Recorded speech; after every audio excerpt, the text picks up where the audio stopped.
In the back. Get out! Around 10 a.m. on March 12, 2026 in Milwaukee, a relatively quiet neighborhood in the 1900 block of South 12th Street, what appeared to be a routine check quickly turned into a deadly event. The suspect was identified as Jonathan Otto, 35, a probation officer. This meant Otto was no stranger to the legal system. He had a prior criminal record and was on conditional release. In such cases, police or probation officers approaching him for checks is a normal and frequent occurrence. He's in the back. Get out! Get!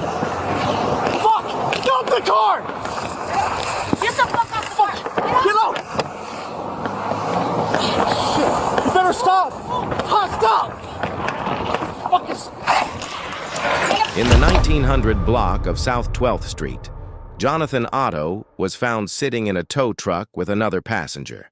As authorities approached, a uniformed officer went to the driver's door and issued a clear order. Otto must immediately exit the vehicle. At this point, the situation remained under control. This was merely a routine check and request for cooperation. There were no signs of violence or coercion.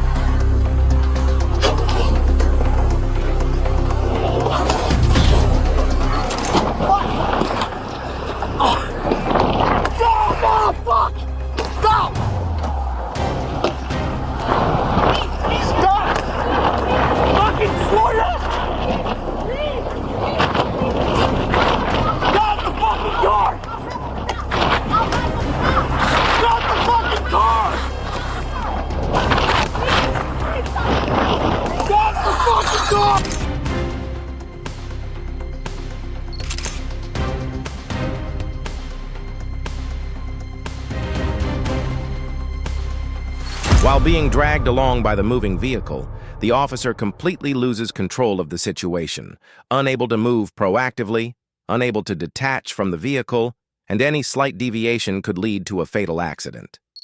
As Jonathan Otto continues driving, the danger extends beyond the officer himself to the surrounding environment.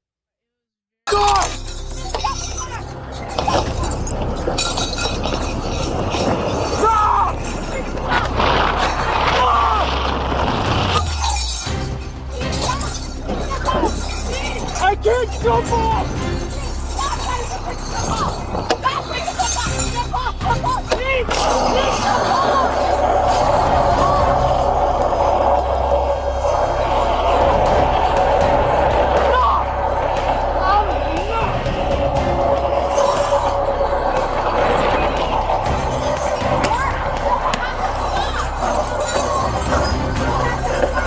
I'm going to fucking shoot you!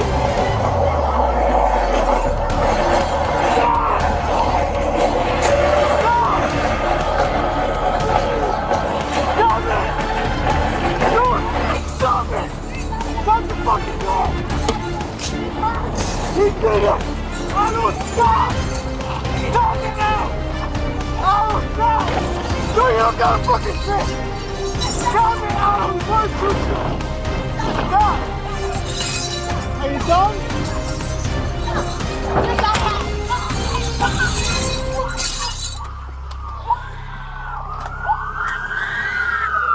2180, shots fired! Sudden medical! With no other safe option, the officer opened fire while still being dragged along by the vehicle. The shot struck Jonathan Otto, causing the car to quickly lose control and come to a stop, ending the prolonged, dangerous situation. Why wouldn't you shoot at the floor or his leg? And why did you bring the gun out at all? If you were fearing for your safety, why didn't you just jump off the truck? Or there was other cars behind him, police cars chasing him. Obviously, he wasn't going to get far. Why did the gun come out? Why? Now, Otto's mother says she hasn't been allowed to see her son's body yet due to the nature of this investigation. She was told that an autopsy will be completed tomorrow. That's when she would be able to see him. She also says at the time of that interview, she had not heard from Otto's girlfriend, who we just heard from earlier, and she's hoping to talk to them and to also talk to some more investigators and detectives here to really find out what happened, because she has a lot of questions that are left unanswered. Now, per MPD policy, Otto's family, his mother included, will be able to view the body camera footage from MPD within 48 hours of this incident. Back to you. I just went over him and I just prayed over him and just to make sure that, he makes it to heaven. Otto's girlfriend, Emily, there told me that he was planning to turn himself in on that parole violation very soon, but he was working today, and then he wanted to make sure that she would be okay before he went back to jail. As we mentioned earlier, Jenna Wells has also been covering this story since this morning. She talked to witnesses and family. And Jenna, what are they telling you tonight?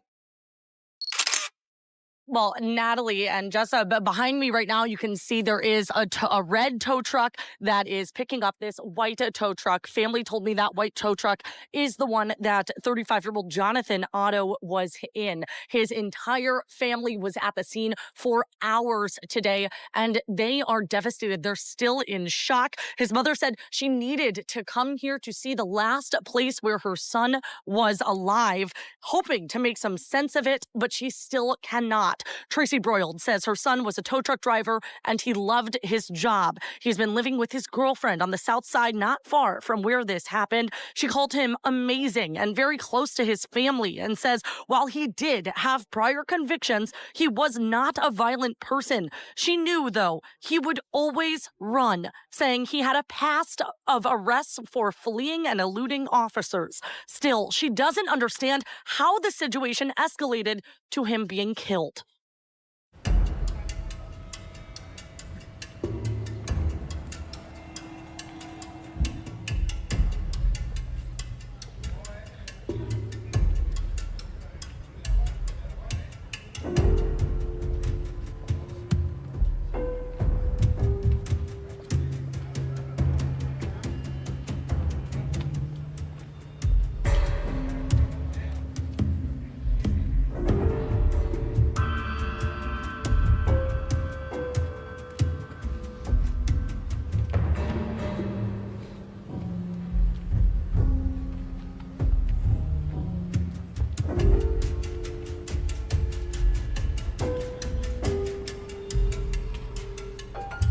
Today, at approximately 10 a.m., Milwaukee police officers, along with the Department of Corrections agent, responded to the 1900 block of South 12th Street to check for a wanted suspect with a parole violation.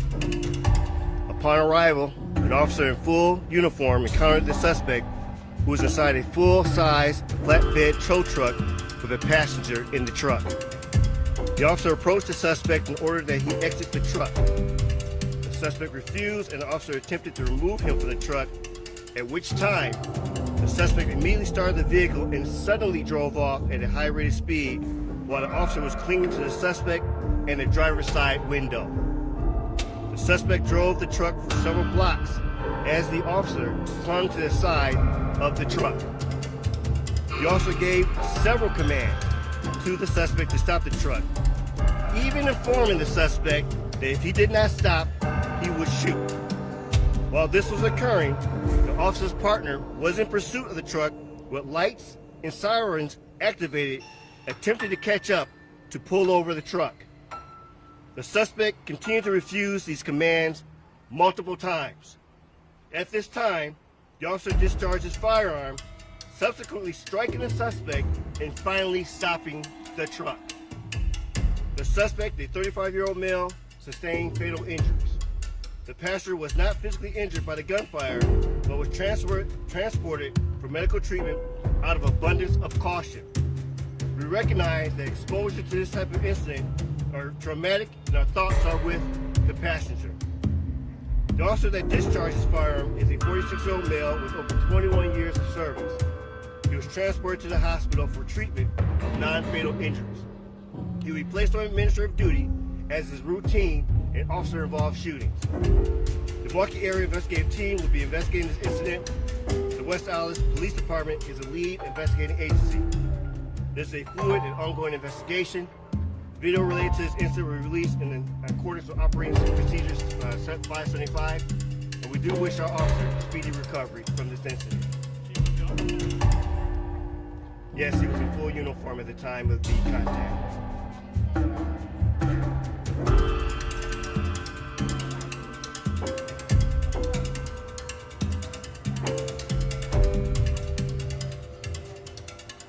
At this time, we don't know if his name's attached to the license plate, but we do, upon the officer being at that particular area, saw the individual inside the vehicle at the time.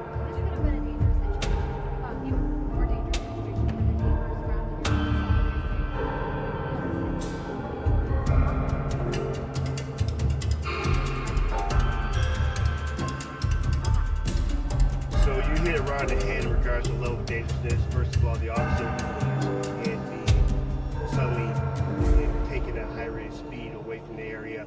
We had a passenger inside the vehicle and an individual taking these two lives in his own hands, which is unacceptable. This was a totally avoidable incident. At the end of the day, this could have been prevented. There is a time and place when you have a disagreement with law enforcement to be able to have your day in court. The court is not on these streets.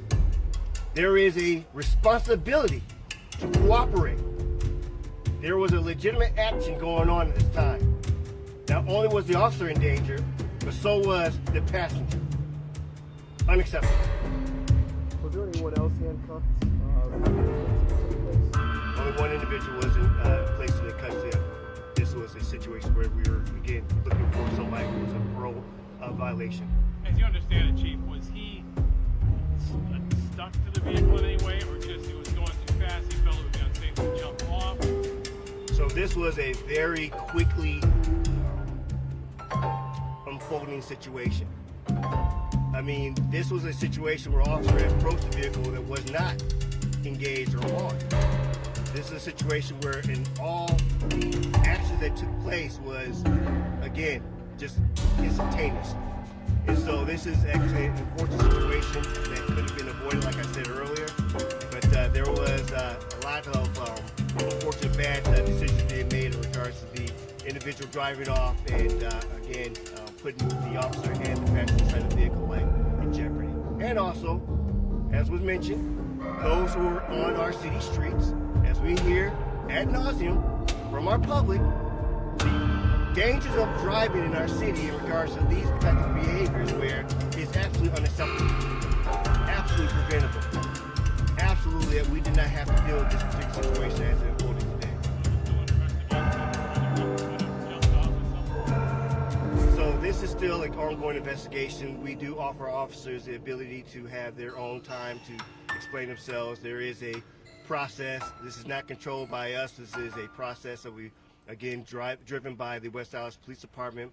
But definitely just seeing some of the things that had unfolded, it was definitely, you know, again, a troubling situation.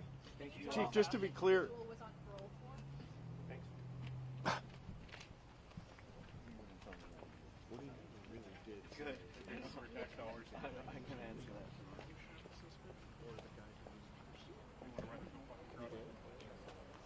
I don't think he made it clear.